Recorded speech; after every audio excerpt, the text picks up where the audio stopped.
Hello എല്ലാവർക്കും നമ്മുടെ ചാനലിലേക്ക് സ്വാഗതം. ഇന്ന് ഞാൻ കുട്ടികൾക്ക് ഇഷ്ടപ്പെട്ട ഒരു പോപ്കോണിൻ്റെ റെസിപ്പി ആയിട്ടാണ് വന്നിരിക്കുന്നത്, ക്യാരമൽ പോപ്കോൺ. അപ്പോൾ ഇത് നമുക്ക് വീട്ടിലുള്ള ഇൻഗ്രീഡിയൻസ് ഒക്കെ വെച്ച് തന്നെ നമുക്കിത് തയ്യാറാക്കി എടുക്കാം. വീഡിയോയിലേക്ക് പോകുന്നതിന് മുന്നേ ആരെങ്കിലും നമ്മുടെ ചാനൽ സബ്സ്ക്രൈബ് ചെയ്ത് കാണുന്നുണ്ടെങ്കിൽ ഒന്ന് സബ്സ്ക്രൈബ് ചെയ്തേക്കണേ. അപ്പോൾ നമുക്ക് വീഡിയോയിലേക്ക് പോവാം. അതിന് വേണ്ടിയിട്ട് ഞാൻ 1/2 കപ്പ് ഡ്രൈഡ് കോണാണ് ഇവിടെ എടുത്തിരിക്കുന്നത്. ഇത് നമുക്ക് കടകളിലൊക്കെ മേടിക്കാൻ കിട്ടുന്നതാണ്. ഇതേപോലെയാണ് ഇത് ഇരിക്കുക കേട്ടോ. പിന്നെ നമുക്ക് ഇതിലേക്ക് വേണ്ടത് ബട്ടറാണ് ഞാനിവിടെ യൂസ് ചെയ്യുന്നത്. നിങ്ങൾക്ക് നെയ്യിലോ അല്ലെങ്കിൽ വെജിറ്റബിൾ ഓയിലോ തയ്യാറാക്കി എടുക്കാം. പക്ഷേ ബട്ടറിൽ ചെയ്യുമ്പോഴാണ് കൂടുതൽ ടേസ്റ്റ് കിട്ടുന്നത്.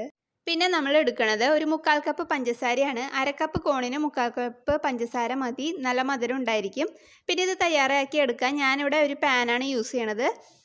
നല്ല അടി കട്ടിയുള്ളതും അതേപോലെ ഒരു മൂടിയുള്ള പാൻ എടുക്കുക. നിങ്ങൾക്ക് കുക്കറിലും തയ്യാറാക്കി എടുക്കാം. പക്ഷേ കുക്കറൊക്കെ പിന്നെ ക്ലീൻ ചെയ്തെടുക്കാൻ മെനക്കേടാണ്.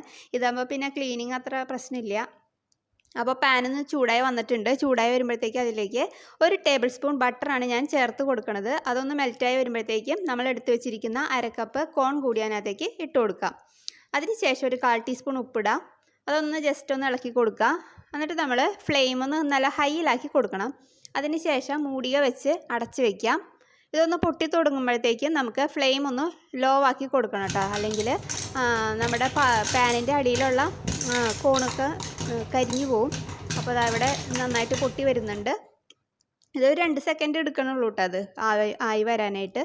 അപ്പോൾ അതവിടെ എല്ലാ കോണും റെഡിയായി വന്നിട്ടുണ്ട്. ഞാനതൊന്ന് തുറന്ന് നോക്കുകയാണ്. ഇനിയിപ്പോൾ നമുക്കതൊരു പാത്രത്തിലേക്ക് മാറ്റി കൊടുക്കാം. നമ്മൾ മാറ്റി വയ്ക്കണ പാത്രത്തിൽ വെള്ളമൊന്നും ഉണ്ടാവരുത്, അല്ലെങ്കിൽ നമ്മുടെ കോണൊക്കെ തണുത്ത് പോവും. അപ്പോൾ ഞാൻ ഇവിടെ മാറ്റി വെച്ചിട്ടുണ്ട്. ഇനിയിപ്പോൾ നമുക്കിത് ക്യാരമൽ ചെയ്തെടുക്കാൻ വേണ്ടിയിട്ട് വേറൊരു പാത്രം വെച്ച് കൊടുക്കുന്നുണ്ട്. അതിനകത്തേക്ക് നമ്മൾ എടുത്തു വെച്ചിരിക്കുന്ന 1/4 കപ്പ് പഞ്ചസാരയും ചേർത്ത് കൊടുത്തു. ഇനി ഫ്ലെയിം ഒന്ന് ഹൈയിലാക്കി കൊടുക്കുക. അപ്പോഴത്തേക്കും നമ്മുടെ പഞ്ചസാര ഇവിടെ മെൽറ്റായി വരുന്നുണ്ട്. ഇതൊരു 10 മിനിറ്റ് എടുക്കും ഒന്ന് ക്യാരമലായി വരാൻ. അപ്പോൾ ഇവിടെ ഏകദേശം ക്യാരമൽ കളറിലായി കിട്ടിയിട്ടുണ്ട്, ഒരു ഗോൾഡൻ കളറ്. ഈ കളറ് മതി. ഇതിൽ ചെറിയ കട്ടകളൊക്കെ ഉണ്ട്, അത് സാരില്ല. നമ്മൾ ഇനി ബട്ടർ ചേർക്കുമ്പോഴത്തേക്ക് അതൊക്കെ ഒന്ന് മെൽറ്റായി കിട്ടിക്കോളും. അപ്പോൾ ഞാൻ അതിലേക്ക് 2 ടേബിൾ സ്പൂൺ ബട്ടർ ചേർത്ത് കൊടുക്കുകയാണ്. ബട്ടർ ഒന്ന് നന്നായിട്ട് മെൽറ്റായിട്ട് വരട്ടെ. ആ സമയം നമ്മൾ ഒന്ന് ഫ്ലെയിം ഒന്ന് ലോ ആക്കി കൊടുക്കണം, അല്ലെങ്കിൽ ഇത് കരിഞ്ഞു പോകാൻ ചാൻസ് ഉണ്ട് കേട്ടോ. അപ്പോൾ ഇതൊന്ന് നന്നായിട്ട് ഇളക്കി കൊടുക്കുക.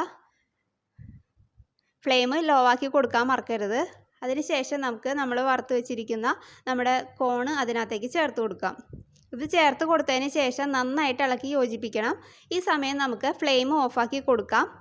ഇത് നന്നായിട്ട് ഇളക്കി യോജിപ്പിക്കണം, അല്ലെങ്കിൽ മധുരം ഒരു സ്ഥലത്ത് മാത്രമായി പോവും, കുറച്ച് സ്ഥലത്ത് മാത്രമേ ഉണ്ടാവുള്ളൂ മധുരം. അപ്പോൾ ഇത് നന്നായിട്ട് ഇളക്കി യോജിപ്പിച്ച് ഞാൻ ഇവിടെ എടുത്തിട്ടുണ്ട്. കണ്ടില്ലേ, ഇതേപോലെ എല്ലായിടത്തേക്കും നമ്മുടെ ക്യാരമൽ എത്തണം. അപ്പോൾ ഞാൻ വേറൊരു പാത്രത്തിലേക്ക് അത് മാറ്റി വെച്ചിട്ടുണ്ട്. നിങ്ങൾക്ക് വേണമെങ്കിൽ ബട്ടർ പേപ്പറിലേക്കോ അല്ലെങ്കിൽ അലുമിനിയം ഫോയിൽ പേപ്പറിലേക്കോ മാറ്റി വയ്ക്കാം കേട്ടോ. അപ്പോൾ കുറച്ച് നേരത്തിന് ശേഷം നമ്മുടെ പോപ്കോണൊക്കെ ഇവിടെ തണുത്ത് വന്നിട്ടുണ്ട്. ഇതിപ്പോൾ നല്ല സെറ്റായിട്ട് ഇരിക്കുകയാണ് ഇവിടെ. ഇനിയിപ്പോൾ നമുക്ക് കൈ കൊണ്ട് ഇതൊന്ന് വേർപെടുത്തി എടുക്കാം. ഞാൻ ഇതേപോലെയാണ് ചെയ്തെടുക്കുന്നത്. നമുക്ക് പെട്ടെന്ന് തന്നെ തയ്യാറാക്കി എടുക്കാം, അധികം ബുദ്ധിമുട്ടൊന്നുമില്ല. അപ്പോൾ ഞാൻ എല്ലാവരും വേർപെടുത്തി എടുത്ത് കൊണ്ടുവന്നിട്ടുണ്ട്. ഇനിയിപ്പോൾ നമുക്കിതൊന്ന് ക്രിസ്പി ആണോ എന്ന് അറിയണ്ടേ. അപ്പോൾ അതിന് വേണ്ടിയിട്ട് ഞാനൊന്ന് ടേസ്റ്റ് ചെയ്ത് നോക്കാം. കേട്ടില്ലേ, അപ്പോൾ നല്ല ക്രിസ്പി ആയിട്ടുള്ള ക്യാരമൽ പോപ്കോൺ ഇവിടെ റെഡിയായി വന്നിട്ടുണ്ട്. നിങ്ങൾ എന്തായാലും ഇതൊന്ന് ട്രൈ ചെയ്ത് നോക്കണം. എന്തായാലും നിങ്ങൾക്ക് ഇഷ്ടാവും. നിങ്ങൾക്ക് മാത്രമല്ല, കുട്ടികൾക്ക് എന്തായാലും ഇത് നന്നായിട്ട് ഇഷ്ടാവും. അപ്പോൾ നിങ്ങളൊന്ന് അവർക്കൊന്ന് ഉണ്ടാക്കി കൊടുക്കുക. അവരും ഇതിൻ്റെ ടേസ്റ്റ് ഒന്ന് അറിയട്ടെ. വീട്ടിലുള്ള ഇതൊക്കെ വെച്ചിട്ടുള്ളതല്ലേ നമ്മൾ തയ്യാറാക്കി കൊടുക്കുന്നത്. അപ്പോൾ ആരെങ്കിലും നമ്മുടെ ചാനൽ ആദ്യമായിട്ട് കാണുന്നവരുണ്ടെങ്കിൽ ഒന്ന് സബ്സ്ക്രൈബ് ചെയ്യാൻ മറക്കരുത്. അപ്പോൾ നിങ്ങളിതൊന്ന് ഉണ്ടാക്കി നോക്കുക. അപ്പോൾ നമുക്ക് അടുത്ത വീഡിയോ ആയിട്ട് അടുത്ത ദിവസം കാണാം. താങ്ക്